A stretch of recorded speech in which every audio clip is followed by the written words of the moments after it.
I'm in trouble all the time. All the time. But that's just part of it now. Is that a good thing? Let me Depends how you can rephrase handle that. it, I think. What? Let's take that apart a little bit, because it's a good thing and a bad thing. It's very stressful, but it's also full of opportunity, right? I mean, when things are left on the table, you can take them. You might have to pay the price for taking them, but you can take them. And so in the comedy world, it seems that the people who are willing to take the risks are likely to be the ones that were successful. Now, when you decided to start saying what you really believed, so that's, the Jungians would call that, that's the encounter with, that's the what, realization of the persona. You know, in the Pinocchio movie, Pinocchio's a puppet. Mm-hmm.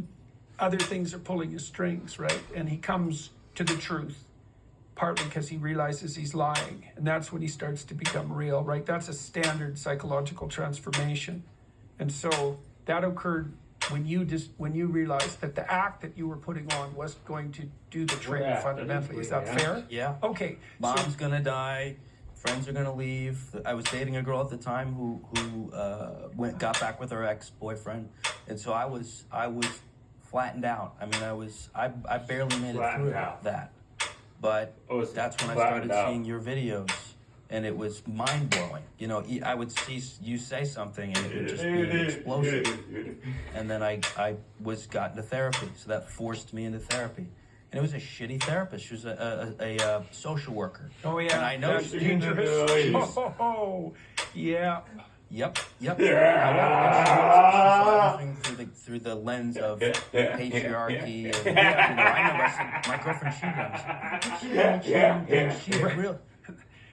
So that was, but it got me there. It got me into therapy. And when that was helpful? It was helpful to just be there and start vomiting stuff out. Yeah, right. You know, you got to do it. It's going to come out. Yeah. And then she said, I think you should go to 12-step meetings, because I was with this girl who was cheating on me and I couldn't get away from her. And so I started going to all sorts of 12-step meetings. There was no specific thing. Some people said she said it might be love addiction, or, I went to the Children of Alcoholics meetings. And I went there and I just listened. And I did it for 2 years. Oh yeah. I locked myself in base because there was no other way out. I had to go into the fire. It was So what did you find compelling about these meetings? If you go to those meetings, and I recommend it for anyone that has any addiction, and that could be a slew of things. You go and you listen to people, and bombs are gonna go off, because you're gonna go, holy shit. That's what I thought. That's what I felt. And I started putting the pieces. Right, so you were seeing yourself reflected in these other people. Every meeting. And, everyone's sitting there sobbing and at their absolute lowest. And this guy just lost his kids for having an affair. And this, there was some for people that were grieving from deaths. So that helped with my mom's suicidal, fits. But I slowly started, listening and just putting my story together. Apparently I'm coming unbuttoned here. Well, I have that effect on people. You can't touch anyone anymore, if it's not consensual. Right. So you just do it by telepathy. Yes, you hold the door for a woman who blows a rape whistle at this point. So I started piecing it together through the 12-step meetings and learning from your lectures. I can't avoid talking about the whole pinning of white privilege and that really fucked me up. Yeah, I had a friend who really, at least Took in his part, life? committed suicide because of his excess guilt. Yeah, I can absolutely understand. There were other things going on, but that was a major player. Oh He'd my swallowed the God. whole patriarchy, oppressive patriarchy, victimizer narrative, regarded himself as a victimizer, regarded masculinity in its essence as corrupt, and he decided to take a kind of nihilistic Buddhist approach to it and not do anything, which had the additional advantage of irresponsibility, but just killed him. He was smart too and talented. And it's going to kill a lot of young boys. Yeah, well, I've it's seen something plenty I'm of very- that, man. It has to be. So dealt how did with. it affect you? Well, in the entertainment business, that coming off the university's going woke in 2010. Okay, then it was white people are evil and oppressive. They take everything. Okay, so we give the roles to these people based on their skin color and their gender. Well, that spread from and I was an actor too. I was doing TV and film, and commercials, and I do a million voices, and then suddenly you'd hear your agent or manager say, they're not really looking for white people. And you'd say, well, does the role, is it determined by skin color? No. And then you'd look at the casting breakdown. Prefer non-white. Yeah, but you can prefer. still, if you want, and then you'd feel like a piece of shit. Man, am I stealing this from somebody? And that just ramped up. And then comedy clubs, you'd start to hear, we have too many white guys. And well, now all these white men are getting together secretly, kind of, is this happening to you? Yeah, but we should just be quiet. And I suddenly said, no, that you can't stay quiet about this.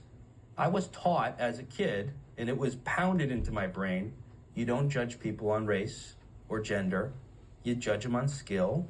That old racist, what's his name? Martin Luther King. Yeah. That guy.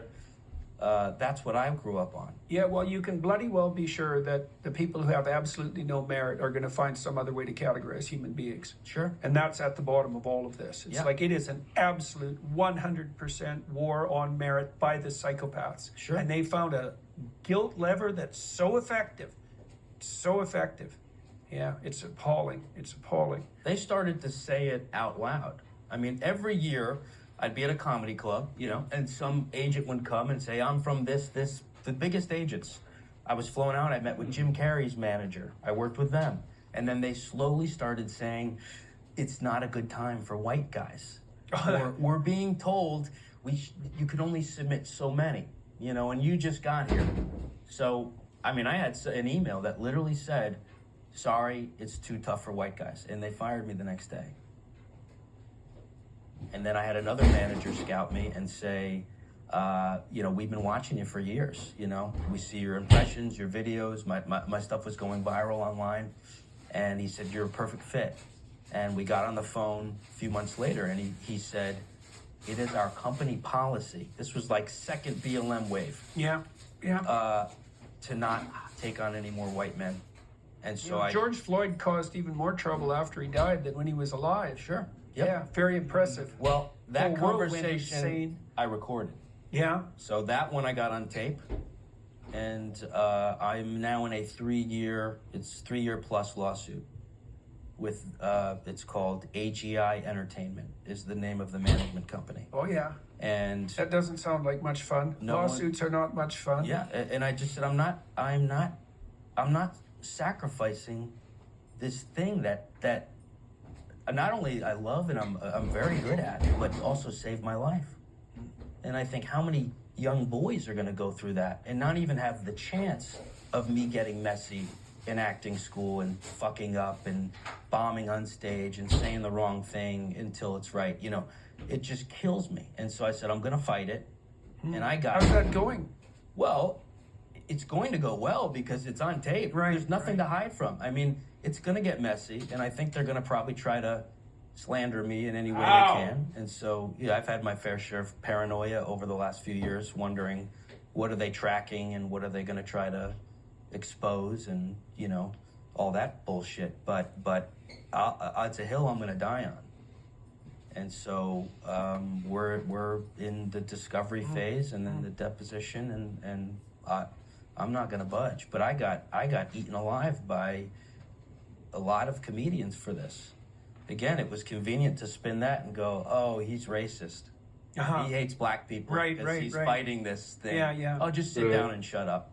Yeah. And so I learned from your Bill C-16, was it? Yeah. Yeah. So again, that I watched you go through that and just hearing you say, no, I'm not budging, period. And that was my decision. Yeah. Well, you're going to break one way or another. Sure. You could maybe choose what you're going to break over. That's your choice. Yeah. And so I decided I'm going to have my cake and I'm going to eat it too. Yeah. I lost my Hollywood career, it's tough being at comedy clubs now because there's still, there's quite a bit of tension from me putting my foot down with COVID, fighting the mandates.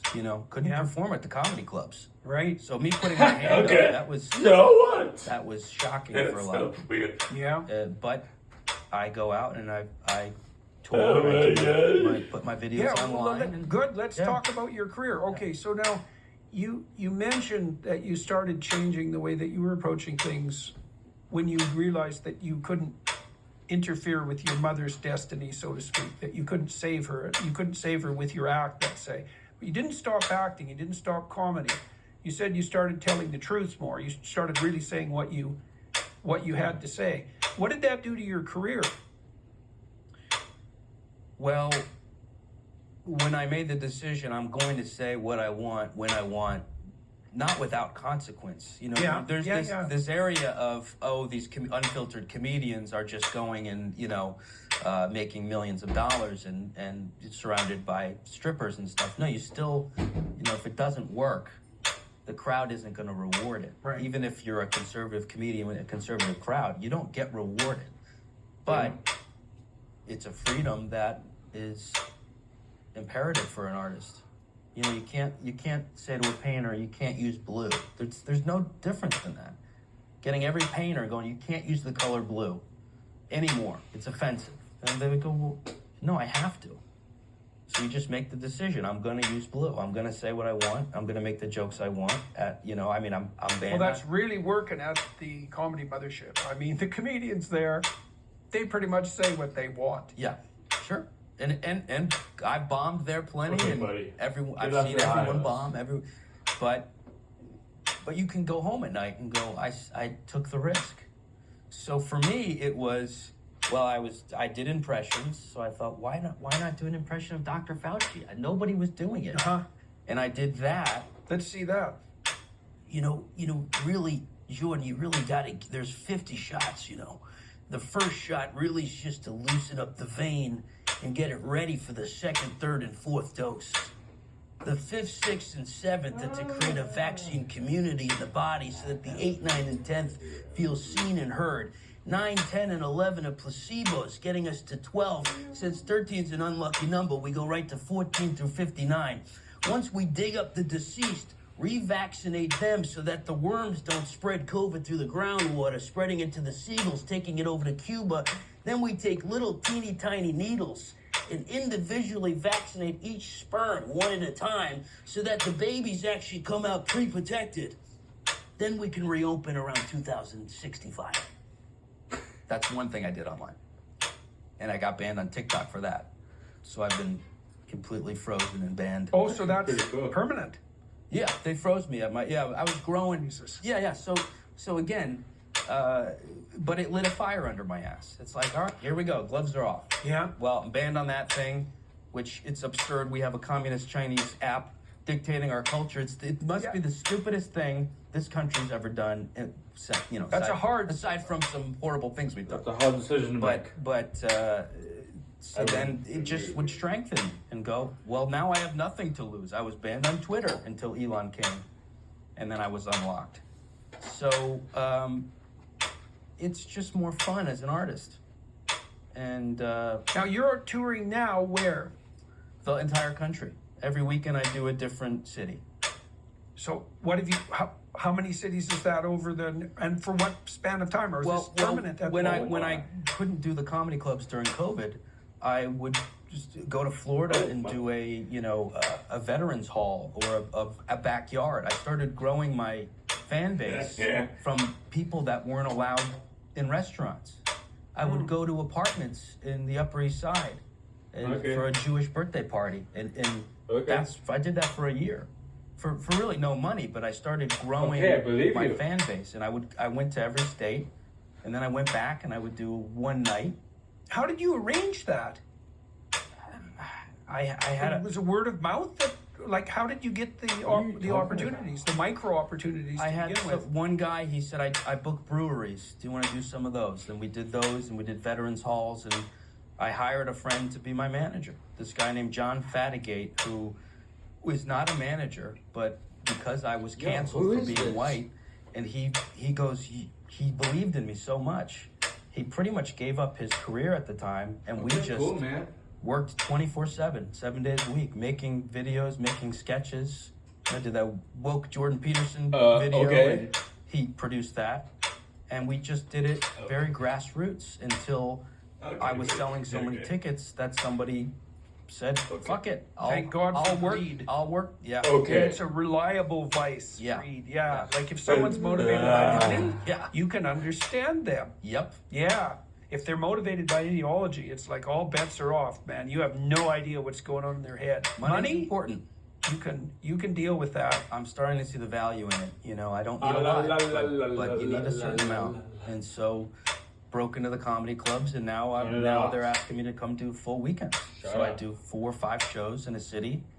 And it's incredible, and So they're the is best this- fans that you can dream of. Okay, tell me about that. Well, because they know I'm going to say whatever I want, so they're primed for that. Right, so they're your audience. Yes. They know who you are. There's usually 5 people that haven't seen me, and they at some point will get up and start screaming at me. Oh yeah, that's Which I have fun with. That's That just happened in Toronto. Yeah. Oh, really? Yeah, no, that's Toronto? good 15 comedy, seconds. 15 seconds. It was the record. 15 seconds. Yep. And I went back and forth with her for a few minutes. Yeah, her. With her. Yep. Yep. And then they dragged her out. Yeah. But So why was she at a comedy club? Are you offended? Is that the plan? probably Yeah, well, that's a big business these days. it is to be offended and then morally outraged. What a deal for everyone. Yeah. She had a Yay! moment. I felt that I'll put it online and There get we some go. more There's fans your from moral it. lesson Right. today. But they're very fun shows, and I don't have an opener. I do 90 minutes, 80 to 90 minutes. Oh yeah, well I'm going to come and see you. Now it's Sunday, Yeah. right? I think I'm going to come Sunday or Friday. I have to figure that out yet, but I'm You looking better forward write a to it. couple minutes. Yeah. So where would you put yourself in the arc of your career? Like you said that you were doing reasonably well in Hollywood at one point. Yeah, I was growing. Yeah. A co-star, then guest star. Where you'd have your own story, and I was being brought in for series regulars against some big names. Yeah. And that's when it all. And that was when? That was probably about 8 years ago. Uh-huh. And then the COVID thing. Then Right.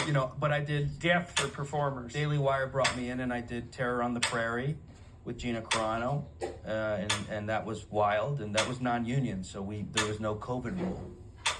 And then Lady Ballers, which we were both in, Yeah. Yeah, right. and then Mr. Bertram, the animated. That wasn't on my bucket list, being Yeah. Lady Ballers for the Daily Wire. Like, I would have never really presumed that was would going have to thought happen. you or what's her name, the swimmer who Riley? Riley was in it as well. Yeah, right. Yeah. Right. I But don't that's- imagine that was in her bucket list either. No, but that's a Yeah. great way to fight this by